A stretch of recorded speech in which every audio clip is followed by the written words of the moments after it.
बूढ़े कबूतर ने बताया, यदि आप बुढ़ापे में चैन से जीना चाहते हैं तो यह 3 बातें औलाद से कभी मत बताना। नमस्कार प्रिय दर्शकों, हर हर महादेव।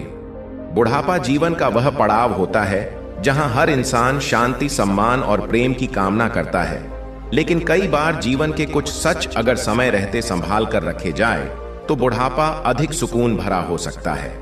आज की इस ज्ञानवर्धक कहानी में हम समझेंगे कि कौन सी 3 बातें ऐसी हैं जो हमें अपनी औलाद से छुपा लेनी चाहिए ताकि हमारी वृद्धावस्था शांतिपूर्ण और गरिमामय बनी रहे। प्रिय दर्शकों, हर माता पिता की इच्छा होती है कि उनकी संतान सुखी रहे, सफलता प्राप्त करें और एक श्रेष्ठ इंसान बने।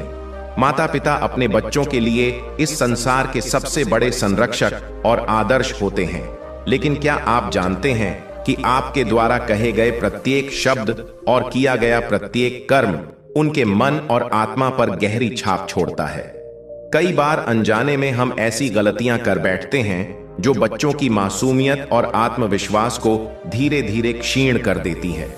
आज हम उन 3 बातों का रहस्य उद्घाटन करेंगे जिन्हें माता पिता को अपनी संतान के समक्ष कदापि नहीं करना चाहिए, क्योंकि यह केवल उनके वर्तमान को ही नहीं बल्कि उनके संपूर्ण जीवन को प्रभावित कर सकती है। प्रिय दर्शकों, यह कोई साधारण कथा नहीं बल्कि जीवन का गूढ़ सत्य है जो शास्त्रों में भी वर्णित है। जैसे गरुड़ पुराण में कहा गया है कि जो भी कथा या शिक्षा अधूरी छोड़ी जाती है वह पाप का कारण बनती है, इसलिए इस कथा को अंत तक अवश्य सुने। यदि आप एक सच्चे सनातनी हैं और भगवान श्री राम में अटूट श्रद्धा रखते हैं तो कृपया अभी वीडियो को लाइक करें, चैनल को सब्सक्राइब करें और कमेंट में जय श्री राम लिखकर अपना समर्थन व्यक्त करें। तो आइए प्रिय दर्शकों, बिना किसी देरी के आरंभ करते हैं आज की प्रेरणादायक कथा। कोमल ने साड़ी पहनकर बड़ी श्रद्धा और आदर भाव से अपनी सासू मां गीता जी के चरण स्पर्श किए और विनम्रता से कहा, मां जी, मैं मायके जा रही हूं, भाई की शादी के लिए खरीदारी करनी है, इसलिए मम्मी ने बुलाया है। गीता जी ने शांत भाव से कहा, लेकिन बहू, तुम तो कल ही 3 दिन बाद मायके से वापस आई हो और अब फिर जाने की तैयारी कर रही हो। कोमल ने भाव से उत्तर दिया, हाँ मां जी, लेकिन मेरी छोटी बहन आज मायके आई है, वह बार बार दूसरे शहर से नहीं आ सकती, इसलिए मम्मी ने आज ही खरीदारी का निर्णय लिया है। गीता जी ने संयम से समझाते हुए कहा, यह तो ठीक है बहू, लेकिन ससुराल के प्रति भी तुम्हारी कुछ जिम्मेदारियां हैं। तुम जानती हो कि मुझे घुटनों की तकलीफ है और चलने फिरने में मुश्किल होती है, ऐसे में घर के कामकाज करना मेरे लिए संभव नहीं है। कोमल ने मुस्कुराते हुए कहा, मां जी, आपको काम करने की क्या जरूरत है, भाभी है ना, वे संभाल लेंगी। यह सुनकर रसोई में काम कर रही मीनू गुस्से से बाहर आई और तीव्र स्वर में बोली, क्या मैं इस घर की नौकरानी हूं जो दिन भर सारे काम करती रहूं और तुम जब चाहो अपना बैग उठाकर मायके चली जाओ? चुपचाप अपने कर्तव्य निभाओ और घर का काम संभालो। कोमल ने शांत स्वर में उत्तर दिया, मैं अभी कोई काम नहीं करूंगी, मेरी मम्मी ने बुलाया है और मैं जरूर जाऊंगी। गीता जी ने गंभीर स्वर में कहा, बहू, मीनू की बात भी गलत नहीं है, जैसे वह इस घर की बहू है वैसे ही तुम भी हो, फिर क्यों वह अकेले ही सारा काम करती रहे? कोमल ने थोड़ा झुंझलाते हुए कहा, मां जी, भाभी एक दिन काम कर लेंगी तो कोई पहाड़ नहीं टूटेगा। यह सुनकर मीनू भड़क गई और बोली, यह एक दिन की बात नहीं है, तुम्हारी हर रोज की यही आदत है, काम से बचने के लिए कोई ना कोई बहाना बना लेती हो। कोमल ने क्रोध में कहा, अगर मैं मायके जाती हूं तो आपको जलन होती है, मेरे घर वाले बुलाएंगे तो मैं जरूर जाऊंगी। गीता जी ने शांति से कहा, लेकिन बहू, घर के कामों में तुम्हें भी हाथ बटाना होगा। कोमल ने उत्तेजित स्वर में कहा, मैं सारा काम करती हूं घर का, अब क्या जान दे दूं अपनी? मीनू ने दृढ़ता से कहा, तो ठीक है मां जी, अब मैंने भी ठान लिया है कि मैं अकेले घर का कोई काम नहीं करूंगी। यह कहकर वह पैर पटकती हुई अपने कमरे में चली गई। कोमल ने दृढ़ स्वर में कहा, ठीक है, मत करो, लेकिन मैं तो मायके जरूर जाऊंगी। और वह घर से बाहर निकल गई। गृहस्थी की यह उलझनें गीता जी और जनक जी के मन को व्यथित कर रही थीं। उनके 2 बेटे थे, मनीष और दीपक। बड़े बेटे मनीष की पत्नी मीनू थी, जो ससुराल के कार्यों में पूर्ण निष्ठा से लगी रहती थी। छोटे बेटे दीपक की पत्नी कोमल थी, जो अक्सर मायके के बुलावे पर चली जाती थी। मनीष अपने पिता की किराने की दुकान संभालता था, जबकि दीपक बीमा एजेंट था। उसकी आय सीमित थी, इसलिए वह सरकारी नौकरी के लिए प्रयासरत था। थोड़ी देर बाद जनक जी थके हुए घर आए और कुर्सी पर बैठते हुए बोले, गीता, आज बहुत थक गया हूं। गीता जी ने स्नेहपूर्वक पूछा, क्यों जी, क्या दीपक आज भी दुकान पर नहीं गया? जनक जी ने गहरी सांस लेते हुए कहा, नहीं गीता, वह कहता है कि दुकान पर काम करना उसे पसंद नहीं है। कह रहा था कि अब सरकारी नौकरी के लिए तैयारी करनी है, लेकिन कौन समझाए उसे कि सरकारी नौकरी इतनी आसानी से नहीं मिलती, और फिर दुकान पर मनीष को भी उसकी मदद की जरूरत है। गीता जी ने चिंता भरे स्वर में कहा, हे भगवान, एक तरफ छोटे बेटे ने दुकान पर काम न करने की ठान ली है, तो दूसरी तरफ छोटी बहू है जो घर का कोई काम करने को तैयार नहीं। जनक जी ने फिर कहा, गीता, बहुत भूख लगी है, बहू से कहो खाना लगा दे। गीता जी खुद ही उठकर रसोई की ओर बढ़ने लगी, लेकिन उनके घुटनों में दर्द था, जिससे चलने में तकलीफ हो रही थी। यह देखकर जनक जी बोले, अरे भाग्यवान, बहू कहां है? उसे कह दो खाना लगाने के लिए। गीता जी ने धीरे से कहा, अजी, किसी ने खाना बनाया ही कहां है? आपकी छोटी बहू रोज की तरह तैयार होकर मायके चली गई, और अब उसकी देखा देखी बड़ी बहू ने भी काम करने से मना कर दिया है। यह सुनकर जनक जी ने मीनू को आवाज दी, बड़ी बहू। मीनू बाहर आई तो जनक जी ने कहा, बहू, आखिर ये क्या हो रहा है? तुमने खाना बनाने से मना कर दिया? छोटी बहू तो ना समझ है, लेकिन तुम्हें तो समझदारी से काम लेना चाहिए था। मीनू ने शांत लेकिन दृढ़ स्वर में कहा, बाबूजी, आप ही बताइए, ये सब कब तक चलेगा? सारा दिन सिर्फ मैं ही क्यों रसोई में काम करती रहूं? आपकी छोटी बहू के हाथों में क्या मेहंदी लगी है? और वहां दुकान पर मेरे पति भी दिन भर मेहनत करते हैं और घर चलाते हैं। क्या देवर जी का फर्ज नहीं बनता कि वे भी घर के खर्चों में सहयोग दें? हम दोनों पति पत्नी ही क्यों नौकरों की तरह सारे काम में जुटे रहें? जनक जी ने थोड़ी झुंझलाहट के साथ कहा, बात तो तुम्हारी सही है बहू, मैं इन दोनों से इस बारे में बात करूंगा, लेकिन फिलहाल तो खाना बना दो, मुझे भी भूख लगी है और मनीष के लिए दुकान पर टिफिन भी लेकर जाना है। मीनू ने सपाट शब्दों में जवाब दिया, तो ठीक है, मैं भी तभी काम करूंगी जब इस समस्या का कोई समाधान निकलेगा। उससे पहले मैं किसी भी काम को हाथ नहीं लगाऊंगी। इतना कहकर मीनू अपने कमरे में चली गई। बड़ी बहू के इस तेवर से जनक जी और गीता जी स्तब्ध रह गए। गीता जी ने किसी तरह तकलीफ सहते हुए सबके लिए भोजन तैयार किया, लेकिन अब जनक जी को चुप रहना उचित नहीं लगा। शाम तक छोटा बेटा दीपक और बहू कोमल भी घर लौट चुके थे, और बड़ा बेटा मनीष भी दुकान से आ गया। पिताजी, आपने बुलाया? दोनों बेटे अपने पिता के पास बैठते हुए बोले। जनक जी ने गंभीर स्वर में कहा, बेटा दीपक, अब तुम्हें भी अपनी जिम्मेदारी समझनी चाहिए। कैसी जिम्मेदारी पिताजी? दीपक ने पूछा। मेरा मतलब यह है कि तुम्हारा बड़ा भाई आखिर कब तक अकेले घर चलाएगा?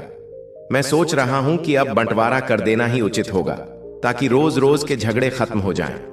तभी मनीष बोला, लेकिन पिताजी, मुझे नहीं लगता कि बंटवारे से समस्या का समाधान होगा। मुझे तो लगता है कि अगर सभी लोग अपनी अपनी जिम्मेदारी समझें और मिलजुल कर काम करें तो सब कुछ ठीक हो सकता है।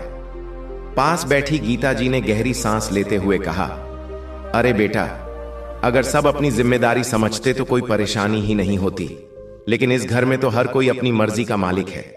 और फिर तू भी कब तक अपने छोटे भाई के परिवार का भार उठाएगा?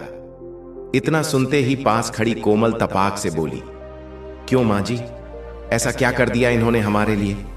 हम तो अपना कमाते हैं और खाते हैं, फिर भी दिन भर ताने सुनते हैं।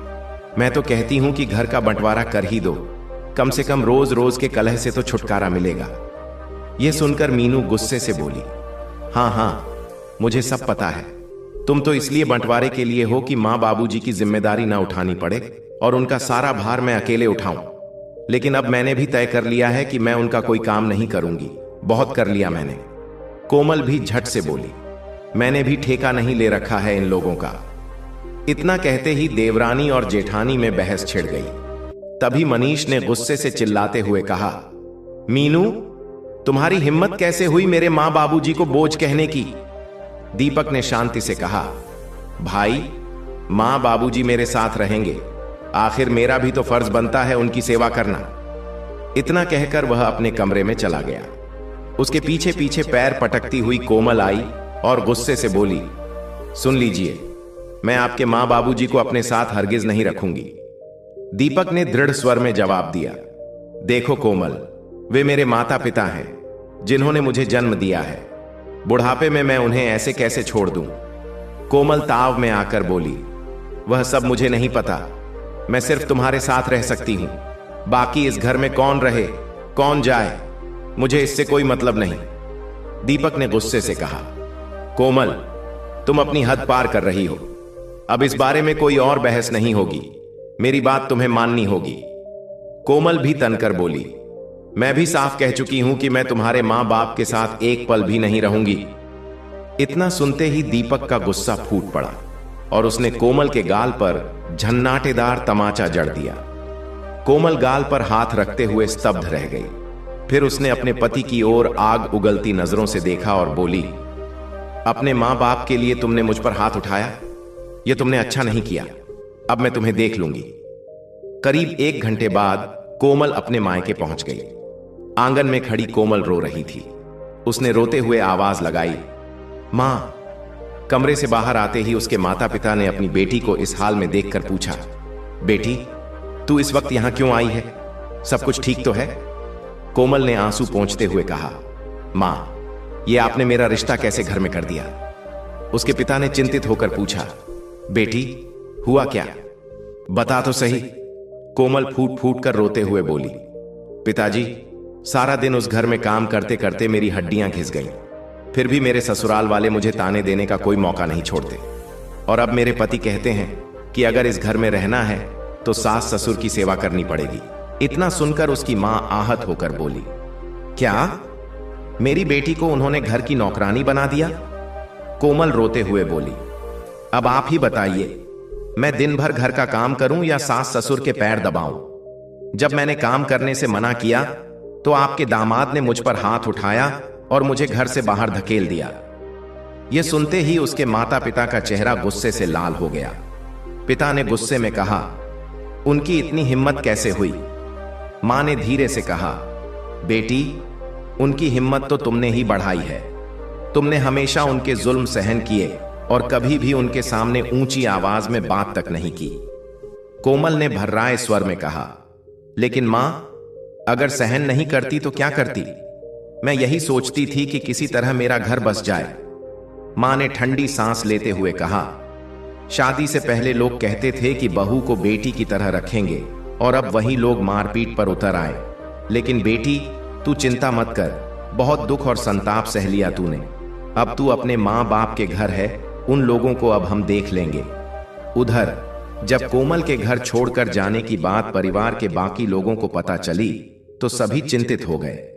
मनीष ने दीपक से कहा, क्या जरूरत थी तुम्हें अपनी पत्नी पर हाथ उठाने की?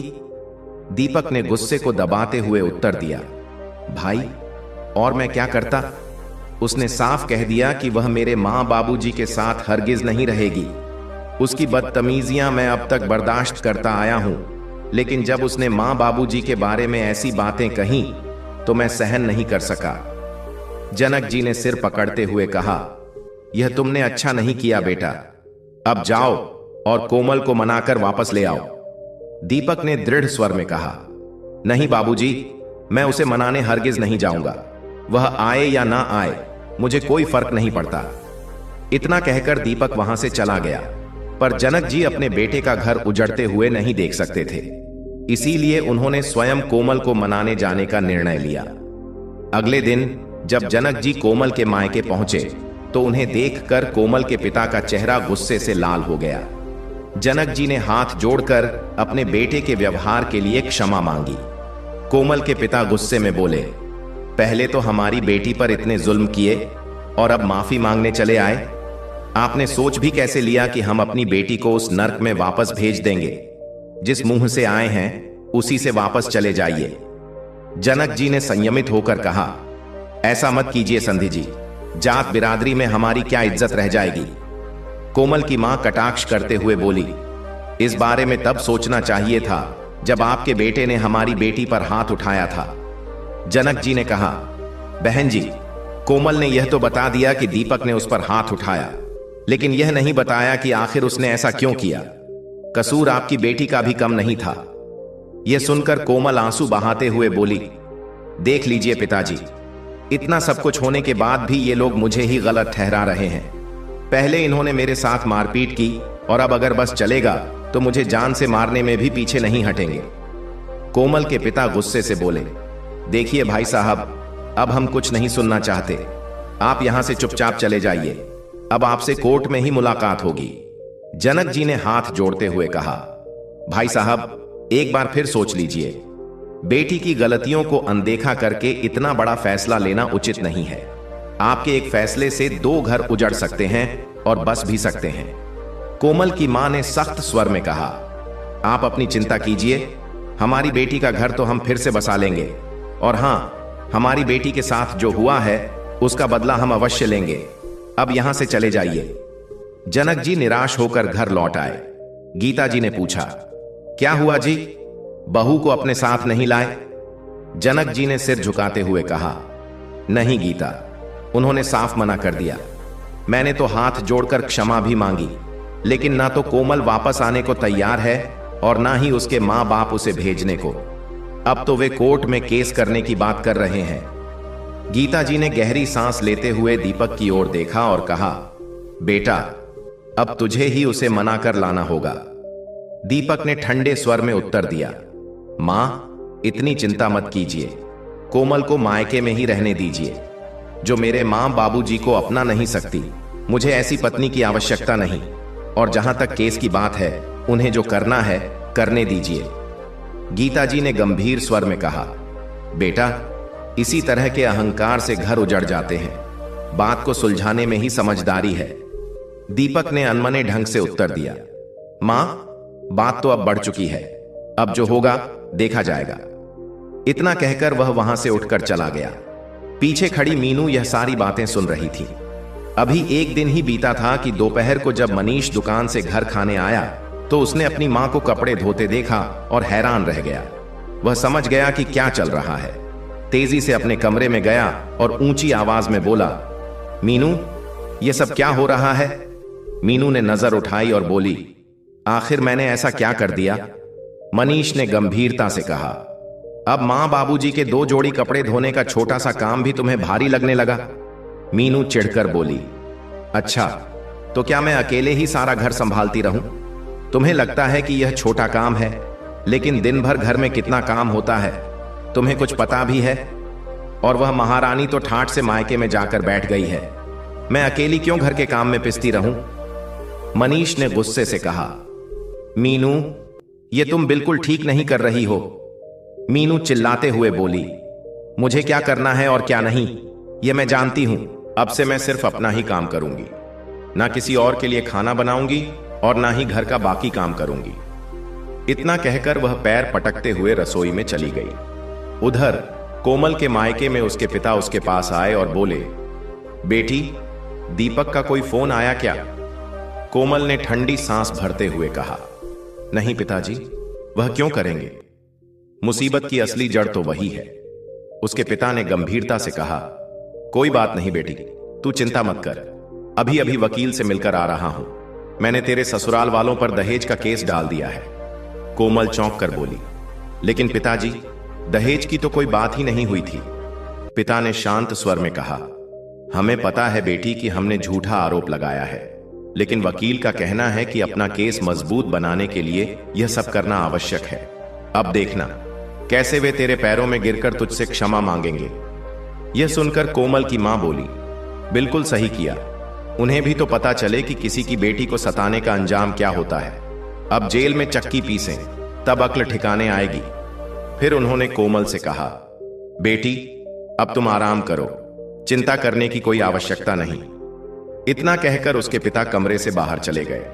उधर कोमल के ससुराल में मीनू अब अपना खाना अलग पकाने लगी थी। मनीष को यह सब बिल्कुल अच्छा नहीं लग रहा था। रविवार का दिन था। मनीष बिस्तर पर गुमसुम लेटा हुआ था। उसके मन में विचारों का तूफान उमड़ रहा था। तभी मीनू उसके पास आई और बोली, सुनिए, सुबह के 10 बज चुके हैं और आपने अब तक नाश्ता भी नहीं किया। रात को भी बिना खाए सो गए थे।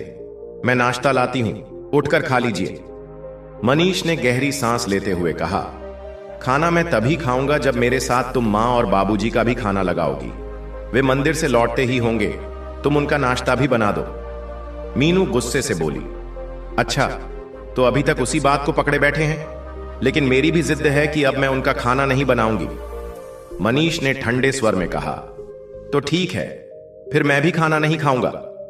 मीनू झल्लाकर बोली, ठीक है, आप भूखे ही बैठे रहिए, मैंने तो आपको खाना बनाने को कहा ही नहीं। मनीष गुस्से में ऊंची आवाज में बोला, तुम चली जाओ यहां से, मुझे अकेला छोड़ दो। मीनू आग बबूला होकर बोली, अगर तुम्हारा यही हाल रहा तो मैं भी कोमल की तरह अपने मायके चली जाऊंगी। मनीष ने ठंडे स्वर में जवाब दिया, जाओ ना, तुम्हें रोका किसने है?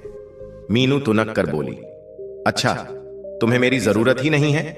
तो ठीक है, मैं जा रही हूं। फिर बैग पैक करते हुए बोली, सुन लो, अगर मैं एक बार चली गई तो वापस कभी नहीं आऊंगी, उसके बाद अपने मां बाप के साथ ही रहना। इतना कहकर मीनू घर से बाहर चली गई। उधर जब मीनू बैग लेकर अचानक अपने मायके पहुंची तो उसे देखकर उसके पिता थोड़े हैरान रह गए। अरे बिटिया, तुम अचानक यहां, ना कोई फोन ना कोई खबर? मीनू ने थकी हुई आवाज में कहा, फोन करने का समय ही कहां था पिताजी? पिता ने चिंता भरे स्वर में पूछा, क्यों बेटी, क्या हुआ? सब कुछ ठीक तो है ना? मीनू ने रोष भरे स्वर में कहा, कुछ भी ठीक नहीं है। एक तरफ मेरे सास ससुर हैं जिन्होंने मेरा जीना मुश्किल कर दिया है, और दूसरी ओर आपका दामाद है जो मुझसे ठीक से बात तक नहीं करता। अब यहां ना आती तो और क्या करती? पिता ने गहरी सांस लेते हुए पूछा, तो इसका मतलब तू अपने ससुराल वालों से लड़ झगड़ कर यहां आई है, खुशी खुशी नहीं? मीनू ने सिर झुकाकर कहा, हां पिताजी, लेकिन मेरे पास कोई और रास्ता नहीं था। मेरी देवरानी ससुराल की जिम्मेदारियों से बचने के लिए मायके में जाकर बैठ गई और सारा काम का बोझ मुझ पर डाल दिया। लेकिन अब मैंने ठान लिया है कि मैं उस घर में सास ससुर की नौकरानी बनकर नहीं रहूंगी। यही बात मैंने अपने पति से कही तो उन्होंने मुझे घर से निकल जाने को कह दिया। यह सुनकर मीनू की मां ने उसे डांटते हुए कहा, तो क्या सास ससुर की सेवा से बचने के लिए तुम यहां आकर बैठ गई? हमने तो तुम्हें ऐसे संस्कार नहीं दिए थे। मीनू ने पलटकर कहा, लेकिन मां, सास ससुर क्या सिर्फ मेरे हैं, मेरी देवरानी के नहीं? तो मैं अकेले उनका बोझ क्यों उठाऊं? मां ने शांत स्वर में समझाया, नहीं बेटी, यह सोच गलत है। घर के बड़े बुजुर्ग बोझ नहीं होते, सास ससुर की सेवा तो किस्मत वालों को मिलती है। मुझे एक बात बता, 7 साल हो गए तेरी शादी को, क्या कभी तेरे सास ससुर ने तुझे डांटा है? अरे वे तो ऊंची आवाज में बात तक नहीं करते। और तेरे दामाद जी, वह भी तेरा कितना ख्याल रखते हैं, उन्होंने हमेशा हमारे परिवार की इज्जत की है। मीनू की मां ने आगे कहा, याद है जब तेरे पिताजी को हार्ट अटैक आया था तो मेरे एक फोन पर ही वह तुरंत हमारी मदद के लिए आ गए थे। हर मुश्किल वक्त में उन्होंने हमारे साथ खड़े होकर बेटे की कमी महसूस नहीं होने दी। अब तू बता, अगर बदले में वे इतना चाहते हैं कि तू उनके मां बाप का भी ख्याल रखे जैसे अपने मां बाप का रखती है, तो इसमें क्या गलत है? लेकिन तू तो उनसे झगड़ा करके यहां चली आई। मीनू के पिता ने सिर हिलाते हुए कहा, बेटी, रिश्ता दोनों ओर से निभाया जाता है। अगर तू अपने पति से उम्मीदें रखती है तो उनकी उम्मीदों पर भी खरा उतरना सीख। माता पिता की बात सुनकर मीनू की आंखें शर्म से झुक गईं। उसने धीरे से कहा, मां, मुझसे बहुत बड़ी गलती हो गई। मैं तो बस उन्हें धमकी दे रही थी कि मैं घर छोड़कर चली जाऊंगी, लेकिन जब उन्होंने ही मुझे निकल जाने को कह दिया तो मैंने इसे अपने आत्मसम्मान का सवाल बना लिया। अब समझ नहीं आ रहा कि किस मुंह से वापस जाऊं। यह कहते कहते मीनू रोने लगी। उधर दोनों बहुओं का हाल देखकर जनक जी बहुत गहरी सोच में बैठे हुए थे। तभी गीता जी उनके पास आकर बैठ गईं। गीता जी ने उन्हें परेशान देखकर पूछा, क्या हुआ जी, क्या सोच रहे हैं? जनक जी ने भारी मन से कहा, गीता, सोच रहा हूं कि कभी हमारा परिवार कितना हंसता खेलता हुआ करता था। ना जाने किसकी नजर लग गई हमारे घर को। छोटी बहू का स्वभाव तो शुरू से थोड़ा रूखा था, लेकिन बड़ी बहू से तो ऐसी उम्मीद नहीं थी। गीता जी ने सहमति जताते हुए कहा, सोचा था दोनों बेटों की शादी हो जाएगी तो बहुएं घर की जिम्मेदारी संभाल लेंगी और हमारा बुढ़ापा आराम से कटेगा। लेकिन किसे पता था कि बुढ़ापे में यह दिन भी देखने पड़ेंगे। यह बातें चल ही रही थीं कि दरवाजे की घंटी बजी। जनक जी ने दरवाजा खोला तो सामने मीनू अपने पिता के साथ खड़ी थी। जनक जी ने उन्हें अंदर बुलाया। मीनू ने तुरंत अपने सास ससुर के पैर छू लिए।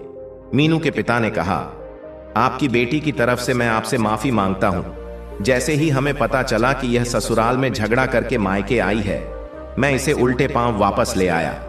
जनक जी ने हाथ जोड़कर कहा, अरे नहीं भाई साहब, आप क्यों माफी मांगते हैं? बच्चे हैं, गलती हो ही जाती है। हमारी बेटी घर वापस आ गई, हमारे लिए यही बहुत है। थोड़ी देर बातचीत के बाद मीनू के पिता उसे ससुराल में छोड़कर वापस चले गए। बड़ी बहू के वापस आने से जनक जी और गीता जी ने राहत की सांस ली। शाम को जब मनीष घर वापस आया तो उसने बिना कुछ कहे पत्नी को नजरअंदाज किया और अपने कमरे में चला गया।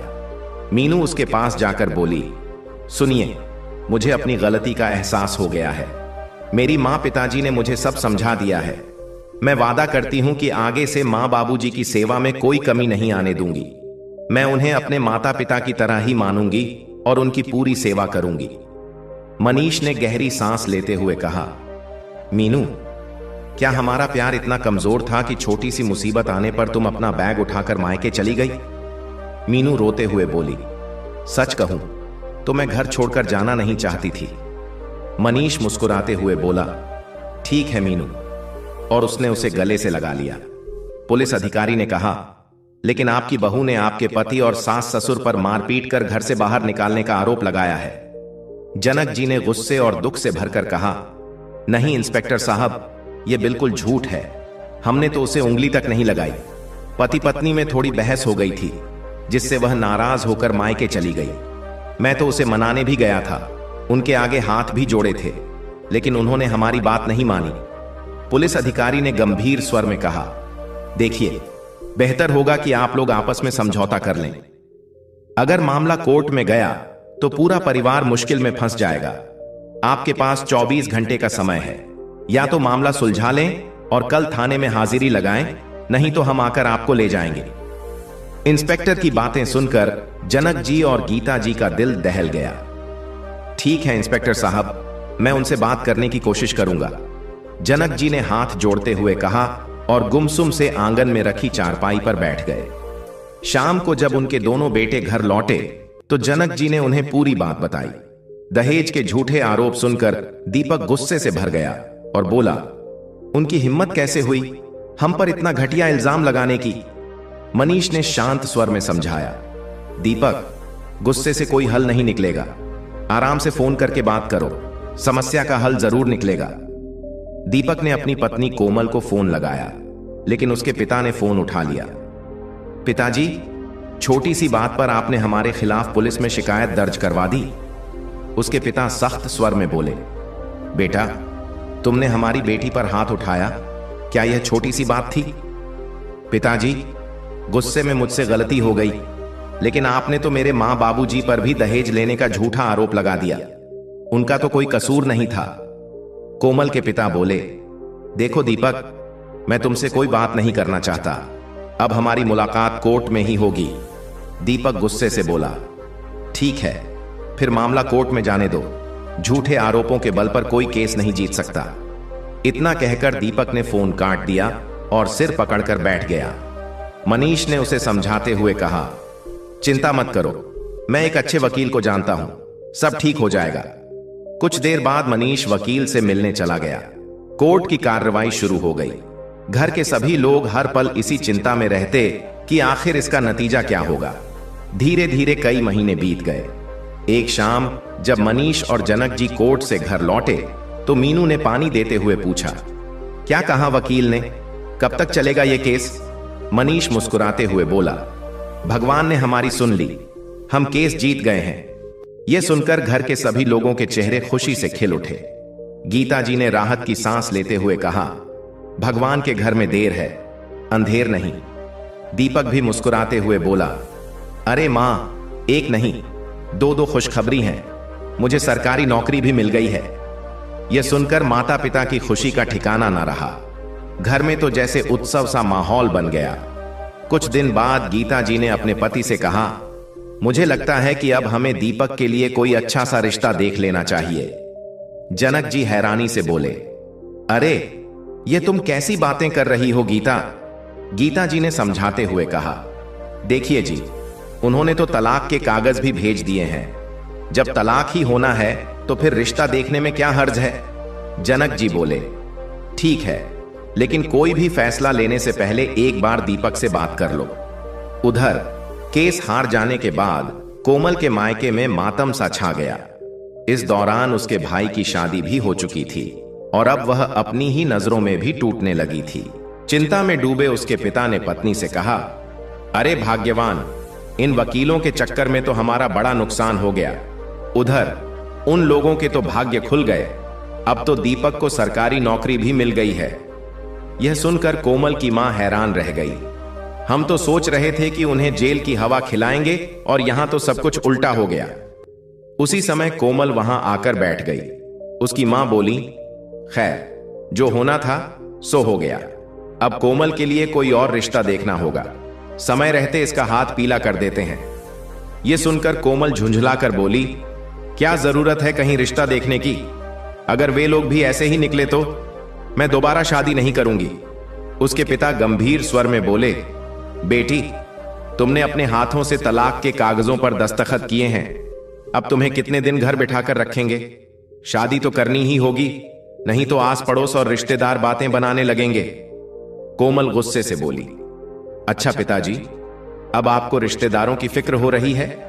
जब मैं ससुराल छोड़कर आई थी तब आपने कहा था कि यह तुम्हारा ही घर है, आराम से रहो। अब क्या बदल गया? उसके पिता ने शांत स्वर में कहा, बेटी, हमने कब कहा कि यह घर तुम्हारा नहीं है? लेकिन हमें भी समझने की कोशिश करो।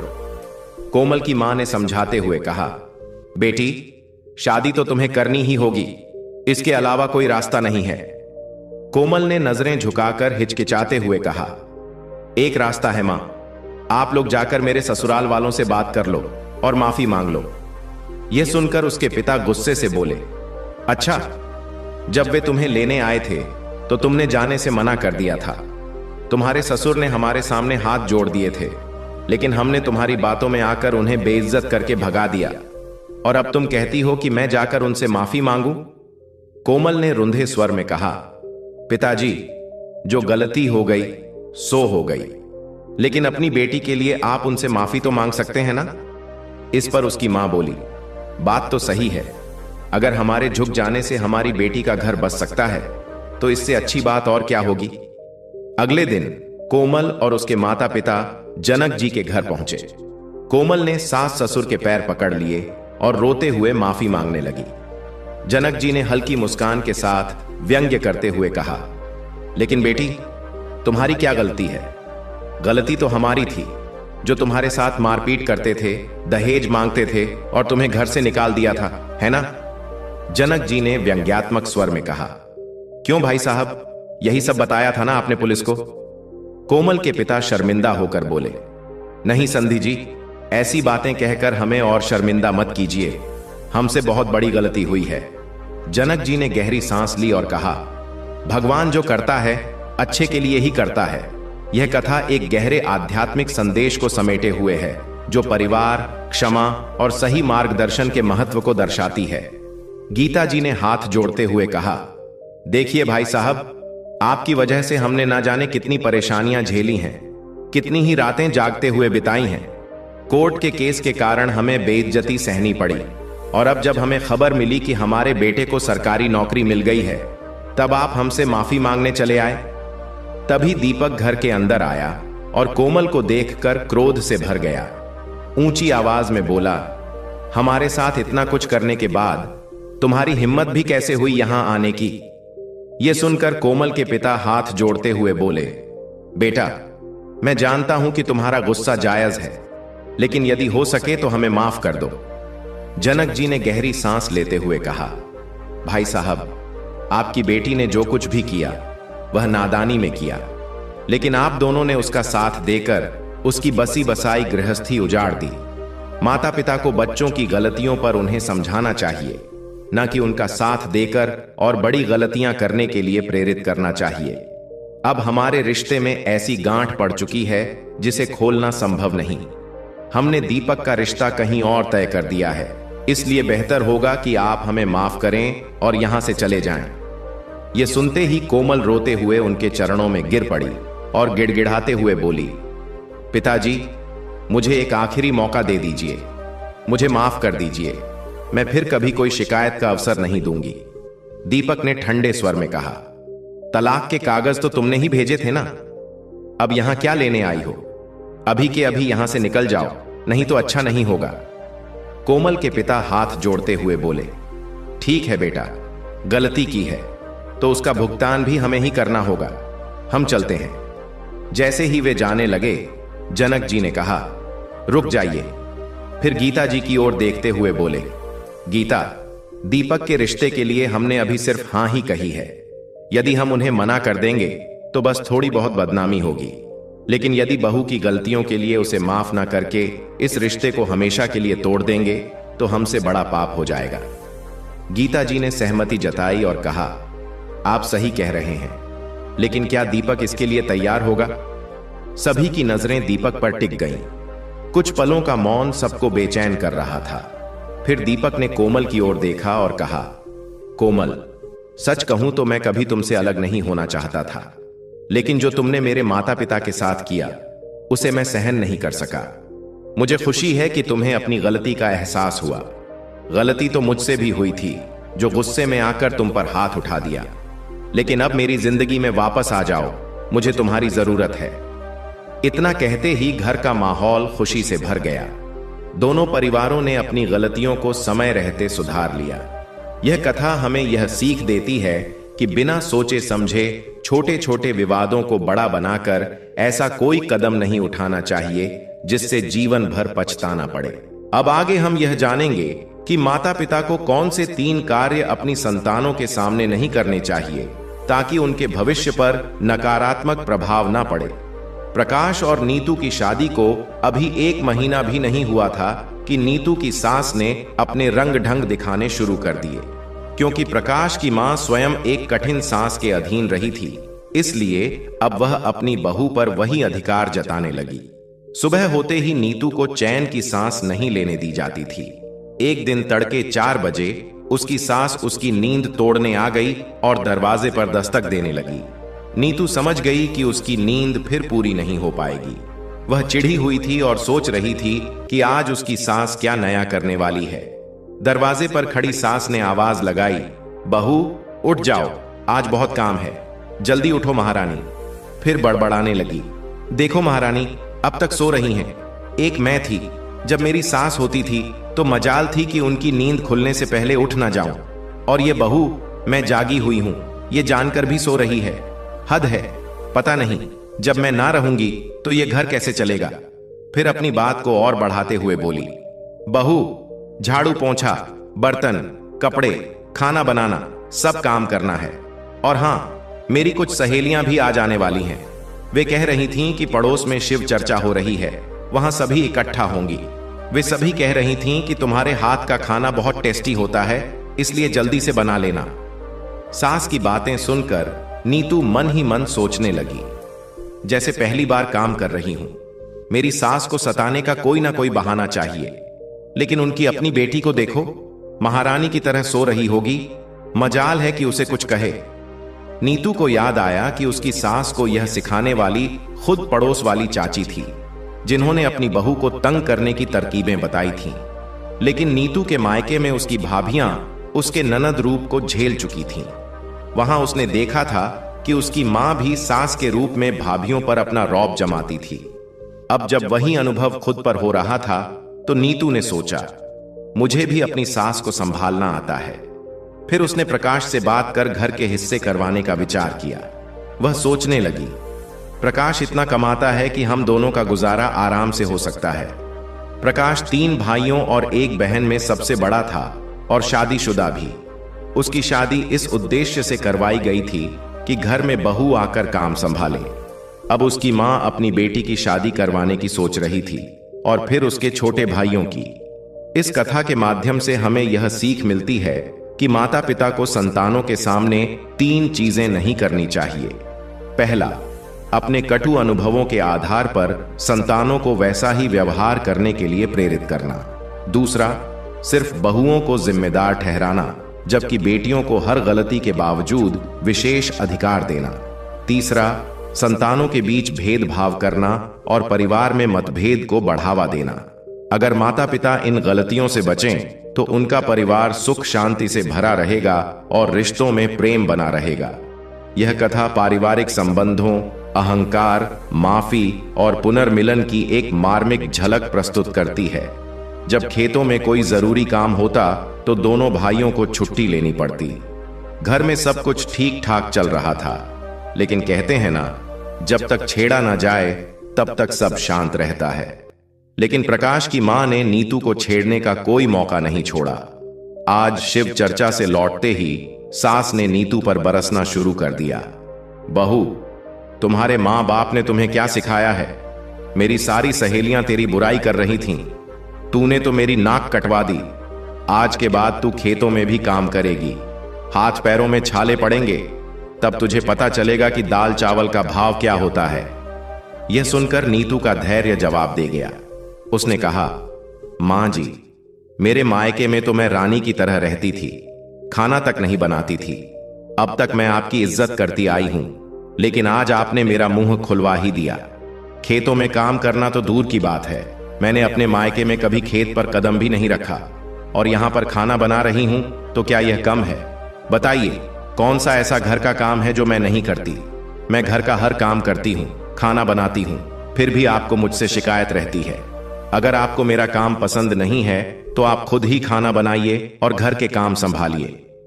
नीतू की बात सुनते ही सास का चेहरा गुस्से से लाल हो गया। मुझसे जुबान लड़ाती है? अपनी सास के सामने तू महारानी बनेगी? यह कहते हुए गुस्से में सास ने नीतू को थप्पड़ मार दिया। यह थप्पड़ जानबूझकर था या गुस्से में, यह किसी को समझ नहीं आया।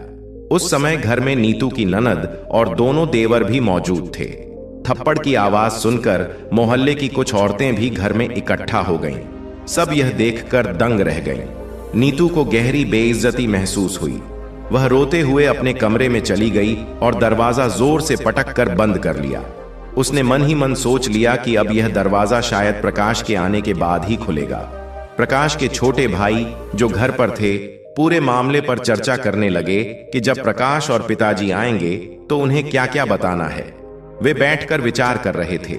शाम ढलने वाली थी। एक तरफ सास और उसका गैंग था जो अपनी ओर से बात को सही ठहराने की तैयारी कर रहा था, तो दूसरी तरफ अकेली नीतू अपने कमरे में थी। पूरा घर सन्नाटे में डूबा हुआ था। शाम को जब प्रकाश और उसके पिताजी ऑफिस से घर आए तो उन्हें घर का माहौल अजीब लगा। आमतौर पर घर में घुसते ही खाने की महक आती थी जो भूख को और बढ़ा देती थी, लेकिन आज सब कुछ अलग था। प्रकाश के पिताजी ने कहा, आज घर में इतना सन्नाटा क्यों है और यह अंधेरा क्यों कर रखा है? इतना सुनते ही प्रकाश की मां रोने लगी और अपनी मनगढ़ंत कहानी को बढ़ा चढ़ाकर पेश करने लगी। उनके बेटे ने भी मां की हां में हां मिलाई। प्रकाश की मां की बातें सुनकर गुस्से में तमतमाया हुआ प्रकाश अपने कमरे की ओर बढ़ा। उसने दरवाजे पर जोर से दस्तक दी। कमरे के अंदर नीतू पहले से ही आईने के सामने अपनी सूरत देख रही थी। उसने जानबूझकर अपने सुलझे हुए बालों को थोड़ा उलझा लिया ताकि यह लगे कि उसके साथ कुछ गलत हुआ है। थप्पड़ तो सच में पड़ा ही था, जिसे मोहल्ले की कई औरतों ने देखा था। दरवाजा खोलते ही नीतू जोर जोर से रोने लगी। प्रकाश ने गुस्से को नियंत्रित करते हुए पूछा, सच सच बताओ नीतू, घर में क्या हुआ है? नीतू कुछ बोल पाती उससे पहले ही प्रकाश की मां तपाक से बोल पड़ी। प्रकाश बेटा, जो मैंने बताया वह गलत लगा? अब तू अपनी बीवी से पूछ रहा है? हाँ, पूछ ले अपनी बीवी से, बहुत मार पड़ी है उसे। अब तू मां का आंचल छोड़कर अपनी बीवी का पल्लू पकड़ ले। प्रकाश ने गुस्से में कहा। मां, तुम चुप रहो, मैं नीतू से बात कर रहा हूं। फिर उसने नीतू की ओर मुड़कर कहा, बताओ क्या हुआ था? प्रकाश की बात पूरी होती उससे पहले ही उसके पिता वहां आ गए। उन्होंने गुस्से में कहा, नालायक, अपनी मां से तमतमाकर बात कर रहा है, तमीज नहीं है तुझे? कहीं तू अपने सास ससुर की बातों में तो नहीं आ गया? उनके इशारे पर तो नहीं चल रहा? प्रकाश ने संयमित होकर कहा, पिताजी, इसमें ससुराल की बात कहां से आ गई? पहले यह तो पता चले कि हुआ क्या है। आप बात को बढ़ाइए मत। पिता पुत्र में तू मैं बढ़ती गई। सच्चाई सुने बिना ही प्रकाश के माता पिता ने बंटवारे की बात छेड़ दी। शायद वे मन ही मन पहले से ही बंटवारे का फैसला कर चुके थे, बस एक मौके की तलाश थी। प्रकाश के पिता गुस्से में बोले, तुमसे घर नहीं संभल रहा ना, तो अपना हिस्सा ले लो और अलग हो जाओ। तुम भी चैन से रहो और हमें भी रहने दो। प्रकाश गुस्से में कहने लगा, हां पिताजी, कर दीजिए अलग। हमें भी यह किचकिच पसंद नहीं है। क्या कभी मां को भी समझाया है आपने? यह सुनकर उसके पिता गंभीर होकर बोले, बस बहुत हो गया प्रकाश, अब तू चुप रह। कल सुबह इस बात का फैसला हो जाएगा। अगले दिन पंचायत के सामने बंटवारे की प्रक्रिया शुरू हुई।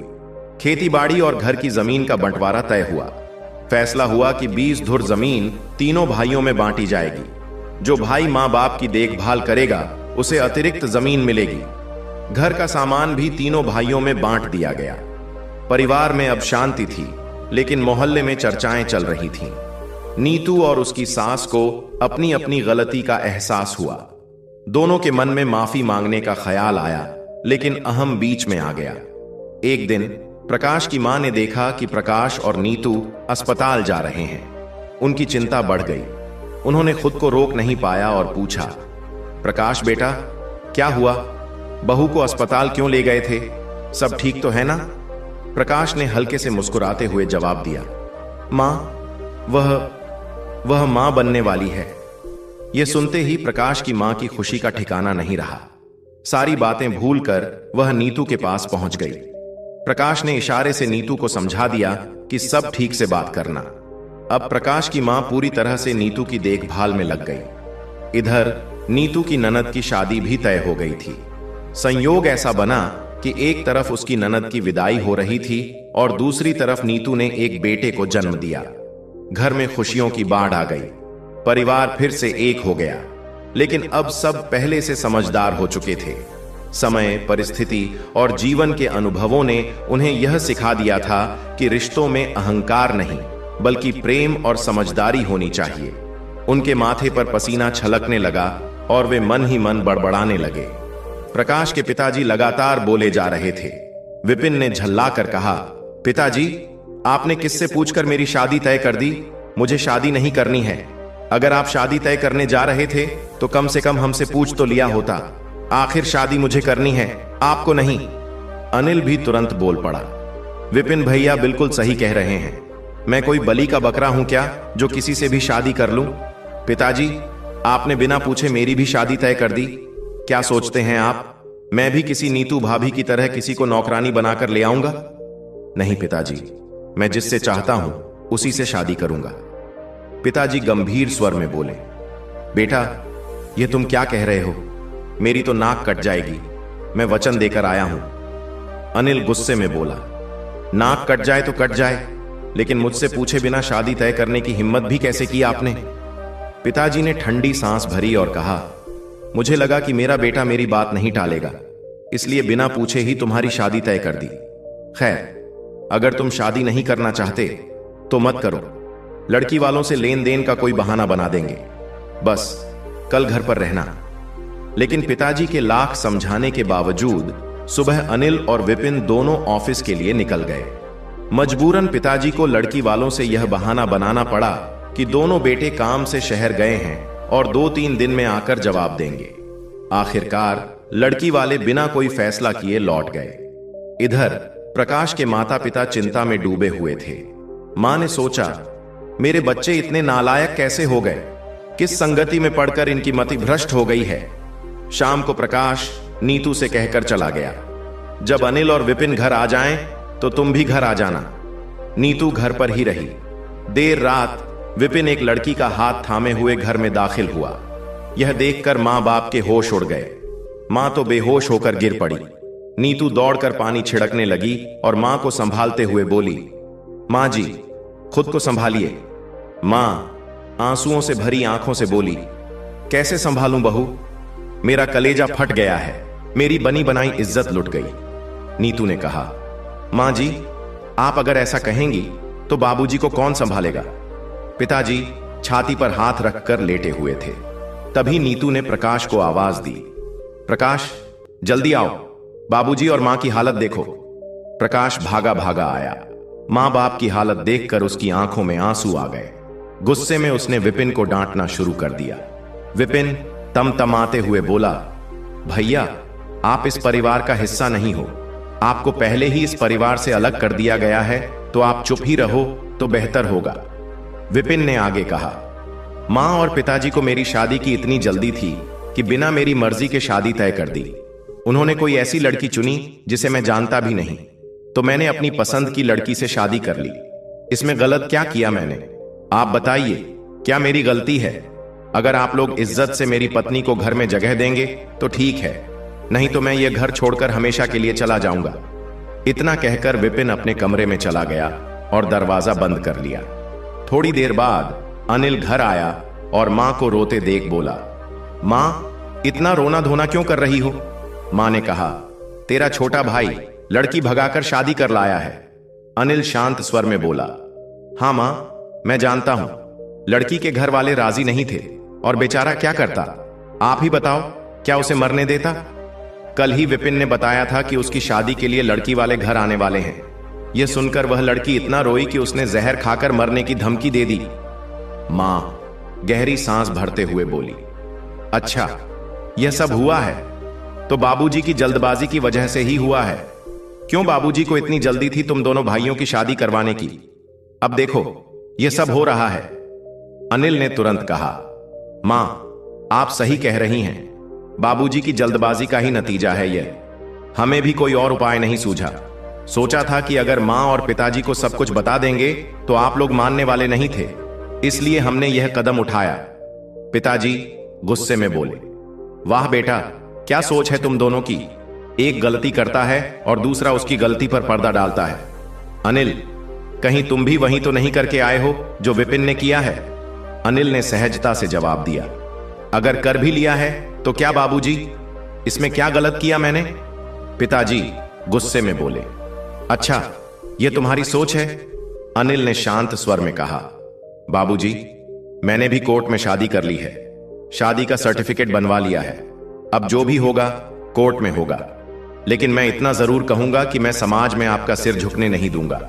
मैंने लड़की वालों से बात कर ली है, वे मजबूरी में शादी के लिए मान गए हैं और कल या परसों आपसे मिलने घर आ जाएंगे। अब आप लोग बात को संभाल लेना। मैं अब सोने जा रहा हूं, खाना वाना खा लिया है। यह सुनकर प्रकाश के पिताजी ने निराशा से सिर पकड़ लिया और बोले, हे भगवान, ये कैसे बेटे दिए हैं? ये कौन सी सजा है जो मुझे मिल रही है? क्या कमी रह गई थी इनके पालन पोषण में? प्रकाश की पत्नी नीतू ने धीरे से कहा, पिताजी, एक बार आप विपिन से बात करके देखिए, हो सकता है मामला संभल जाए। मां ने दरवाजे पर दस्तक दी और बोली, विपिन बेटा, जरा दरवाजा तो खोलो, हमें तुमसे बात करनी है। विपिन गुस्से में दरवाजा खोलकर बोला, क्या है, क्यों गला फाड़ रही हो मां? मां ने शांत स्वर में कहा, बेटा, गला नहीं फाड़ रही, तुम्हारे बाबूजी बुला रहे हैं। विपिन झल्लाते हुए बोला, अरे, इस लड़की को इसके घर अभी के अभी भेज दो। अगर इसी से शादी करनी है तो रीति रिवाज से घर लाओ, इसके मां बाप से बात करके सही दिन तारीख तय कर लो। पिताजी ने हामी भरते हुए कहा, हां बेटा, ऐसा ही करेंगे। विपिन व्यंग्य करते हुए बोला, बस रहने दीजिए यह रीति रिवाज की बातें, यह ना कहें कि आपको दहेज की पड़ी है। मां पिताजी ने तुरंत जवाब दिया, बेटा, हमें इन झगड़ों में नहीं पड़ना। जब भी लड़की वाले मान जाएंगे, हम शादी मंदिर में या समाज के सामने करा देंगे। विपिन ने गहरी सांस लेते हुए कहा, अब जो होगा देखा जाएगा। घर में अंधेरा छा गया। माता पिता रात भर चिंता में डूबे रहे। शाम को जब प्रकाश ऑफिस से घर आया तो नीतू ने मोहल्ले वालों से सुनी सारी बातें उसे बताई। यह सुनकर प्रकाश सिर पकड़कर बैठ गया और रोने लगा। नीतू ने कहा, अब रोने से क्या होगा? आपने उन्हें रोका क्यों नहीं? प्रकाश ने गुस्से में जवाब दिया, तूने उन्हें रोका क्यों नहीं? नीतू ने शांत स्वर में कहा, मैंने बहुत रोका, लेकिन वे बोझ नहीं बनना चाहते थे, यही कहकर चले गए। प्रकाश ने दुखी होकर कहा, तीन तीन बेटों के होते हुए भी मां बाप दर दर भटक रहे हैं, अब लोग क्या कहेंगे। इधर अनिल भी अपनी पत्नी को घर ले आया। पूरा मोहल्ला इन दोनों भाइयों को हेय दृष्टि से देखने लगा। अनिल और विपिन दोनों मनमर्जी करने लगे। आए दिन पार्टियां होती और मोहल्ले वालों से झगड़े भी होते। एक दिन अनिल के वकील दोस्त ने उसे बताया, क्या तुमने इस घर का दस्तावेज अपने नाम करवाया है। अनिल ने कहा, नहीं यार, यह तो अभी मां बाप के नाम है। वकील दोस्त ने कहा, अगर ऐसा है तो मां बाप चाहे तो इस घर को बेच सकते हैं और तुम दोनों बेघर हो सकते हो। यह सुनकर अनिल घबरा गया और विपिन से बात की। दोनों ने फैसला किया कि मां बाप को घर वापस बुलाना होगा। दोनों ने प्रकाश के पास जाकर कहा, भैया, हमसे बहुत बड़ी गलती हो गई, हम मां बाबूजी को घर वापस लाना चाहते हैं। प्रकाश को इन दोनों का इतना जल्दी हृदय परिवर्तन अजीब लगा, लेकिन उसने तय किया कि वह भी मां बाबूजी को मनाने में साथ देगा। प्रकाश ने कहा, ठीक है, कल चलेंगे, लेकिन आज ऑफिस में एक जरूरी मीटिंग है, अभी नहीं जा सकता। अगली सुबह प्रकाश अपने दोनों भाइयों के साथ माता पिता को मनाने के लिए निकल पड़ा। वह मन ही मन खुश था और सोच रहा था, मां बाबूजी मुझे बहुत मानते हैं, जैसे ही उन्हें देखूंगा उनके पैरों पर गिर जाऊंगा, वे मुझे सीने से लगा लेंगे। फिर मैं उनसे कहूंगा कि घर चलिए, आपका पोता दिन भर दादा दादी करता रहता है, नीतू उसे आपकी फोटो दिखाती है। इतना सुनकर प्रकाश की मां और बाबूजी के चेहरे पर खुशी झलक उठी। प्रकाश ने कहा, मां बाबूजी, हम आप दोनों को बहुत याद करते हैं। नीतू और मुन्ना के बिना घर सुनसान लगता है। मुन्ना हर वक्त आपको याद करता है, अब तो वह थोड़ा थोड़ा चलने भी लगा है। प्रकाश की बात सुनकर मां की आंखों में आंसू आ गए। उन्होंने कहा, बेटा, हम तुम्हें और मुन्ना को बहुत याद करते हैं, लेकिन जो हुआ उसने हमें अंदर से तोड़ दिया। प्रकाश ने मां का हाथ पकड़ते हुए कहा, मां, हमसे गलती हुई, बचपन में भी तो हम गलतियां करते थे, तब आप हमें डांटती थीं, कभी थप्पड़ मारती थीं, लेकिन छोड़कर तो नहीं गईं। आज हमसे गलती हुई तो आप हमें ऐसे अकेला छोड़कर चली गईं। मां ने गहरी सांस भरते हुए कहा, बचपन की बात कुछ और थी बेटा, तब तुम छोटे थे, लेकिन अब बड़े हो गए हो। मां बाप से ऐसा करना सही नहीं था। तुम्हारे बाबूजी की उम्मीदें टूट गईं, उनकी आंखों में आंसू हैं। तभी दरवाजे पर बाबूजी आए। उन्होंने गुस्से में कहा, यहां क्यों आए हो? हमें छोड़कर अब क्या लेने आए हो? हमें पता है तुम्हें उस जमीन के कागजात चाहिए है ना, वकील से सब पता चल गया है। प्रकाश ने तुरंत कहा, बाबूजी, हमें जमीन नहीं चाहिए, हमें सिर्फ आप दोनों चाहिए। आप दोनों के बिना घर अधूरा लगता है, चलिए घर चलिए। विपिन और अनिल भी बोले, बाबूजी, आप जहां रहना चाहें वहां रहिए, लेकिन हमसे दूर मत रहिए। बाबूजी बोले, तुम्हारी बीवियां हमें बोझ नहीं समझेंगी? विपिन और अनिल ने जवाब दिया, बाबूजी, कैसी बातें कर रहे हैं? हमारी पत्नियां आपको ही अपने मां बाप मानती हैं, उनके मायके वाले तो उनसे नाराज हैं, आप दोनों ही उनके लिए सब कुछ हो। प्रकाश ने हाथ जोड़ते हुए कहा, मां बाबूजी, नीतू ने भी कहा है कि आप दोनों को जरूर लेकर आना, हमें बहुत खुशी होगी। बाबूजी की आंखों में आंसू आ गए। उन्होंने कहा, हम मुन्ना को देखने के लिए तरस गए हैं। प्रकाश ने अनिल से कहा, जाओ गाड़ी बुक कर लाओ, अब से मां बाबूजी हमारे साथ ही रहेंगे। अनिल गाड़ी बुक करने चला गया। सबने साथ बैठकर खाना खाया। मां बाबूजी का सामान पैक करने लगे। उनके चेहरे की मुस्कान देखकर तीनों भाई खुश थे। अनिल और विपिन की मानसिकता में परिवर्तन शायद मां बाबूजी की हालत देखकर आया था, या फिर उनके वकील दोस्त ने उन्हें समझाया होगा। जो भी हो, अब ऐसा लग रहा था कि परिवार फिर से जुड़ रहा है। बंटवारे में जो 2 धुर जमीन का झगड़ा था, पंचों ने पहले ही फैसला किया था कि वह जमीन उसी के नाम होगी जिसके साथ मां बाबूजी रहेंगे। लेकिन अब यह तय हुआ कि वह जमीन तीनों भाइयों में बराबर बांटी जाएगी। मां बाबूजी और बच्चे सभी खुश हो गए। विपिन और अनिल को अपनी गलती का एहसास हो चुका था। परिवार अब प्रेम और एकता के साथ रहने लगा। प्रिय दर्शकों, यह कथा अभी यही समाप्त नहीं होती है। अब बात करते हैं कि यदि आप बुढ़ापे में चैन से जीना चाहते हैं तो यह 3 बातें औलाद से हमेशा छुपा लेनी चाहिए। प्रिय दर्शकों, यह जीवन ईश्वर का दिया हुआ वरदान है और हमारा कर्तव्य है कि इसे प्रेम, शांति और बुद्धिमानी से जिएं। जो संतान हमें परमात्मा की कृपा से मिली है वह भी हमारे जीवन का ही एक अंश है।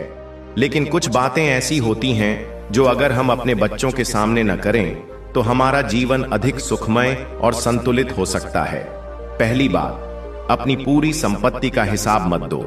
बेटा कितना भी अच्छा हो, लेकिन जब उसे यह पता चल जाता है कि पिता के पास अब देने के लिए कुछ नहीं बचा तो सम्मान में बदलाव आने लगता है। इसलिए अपने पास जो कुछ भी है उसकी पूरी जानकारी औलाद को मत दो। थोड़ा रहस्य बनाए रखो ताकि वे तुम्हारा सम्मान करते रहें और सच्ची परवाह बनाए रखें। दूसरी बात, अपनी असली कमजोरियां मत बताओ। शरीर कमजोर होता है लेकिन मन कमजोर नहीं होना चाहिए। अगर तुम उन्हें बता दोगे कि अब तुम अकेले नहीं रह सकते या तुम्हें उनकी जरूरत है तो वे इसे बोझ समझ सकते हैं। हमेशा आत्मनिर्भर दिखो, चाहे हकीकत कुछ भी हो। तीसरी बात, अपने दुख और शिकायतें कम करो। अगर तुम हर समय तकलीफों और शिकायतों के बारे में ही बात करोगे तो वे धीरे धीरे तुमसे दूर होते चले जाएंगे। औलाद को यह महसूस ना होने दो कि तुम केवल दुखों का पिटारा हो। खुश रहना सीखो ताकि वे भी तुम्हारे पास आना पसंद करें। प्रिय दर्शकों, बुढ़ापा दुख से नहीं बल्कि समझदारी से सुकून भरा बनाया जा सकता है। समय बदलता है पर बुद्धिमान वही है जो समय के साथ अपनी समझ को भी बदल ले। जीवन में रिश्ते प्यार और सम्मान से चलते हैं, लेकिन बुढ़ापे में आत्मनिर्भरता और समझदारी ही असली सुख की कुंजी है। जो व्यक्ति अपनी संपत्ति, अपनी कमजोरियां और अपने दुख संभाल कर रखता है वह बुढ़ापे में भी आदर और चैन से जी सकता है। प्रिय दर्शकों, आपके बच्चों का भविष्य, उनकी खुशी और आत्मविश्वास आपके हाथों में है। आपकी समझदारी, आपका प्रेम और आपकी सही दिशा निर्देश ही उनकी सबसे बड़ी शक्ति बन सकते हैं। यदि आपको यह विचार उपयोगी लगे और आप इसी प्रकार आध्यात्मिक और प्रेरणादायक विचारों को सुनना और अपनाना चाहते हैं तो हमारे चैनल को अवश्य सब्सक्राइब करें। प्रिय दर्शकों, हमारी आज की कहानी, आज का वीडियो यहां समाप्त होता है। हम उम्मीद करते हैं कि आपको यह कहानी पसंद आई होगी और आप इससे ढेर सारी प्रेरणा लेंगे। मिलते हैं अगली ज्ञान चर्चा के साथ अगले वीडियो में। तब तक के लिए नमस्कार, धन्यवाद।